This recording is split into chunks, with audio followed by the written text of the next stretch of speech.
Good morning po mga kasama. Mapagpalang araw po ngayon na araw na to. Mga kasama, samahan niyo po ako manalangin. Mag-pray po tayo. Diyos naming mahal, sa bawat naming iyong umagang handog sa amin, ay pasasalamat. Ang aming nasasambit, patuloy naming biyayaan ng iyong pagmamahal, awa at iyong pag-unawa. Bigyan niyo po kami ng pusong pag-aruga at mapagpatawad. Punuin mo ng iyong presensya.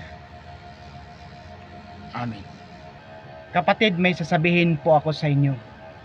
Tandaan ninyo mga kapatid, bawat sakit ng kalooban na ginagawa sa iyo ng mga tao, bawat pagtitiis, bawat pag-aapi, bawat luha ng mga mata, isang hagdan yun para sa atin papunta sa langit. Sa bawat gising ng umaga, iwan naghahandahang nadarama.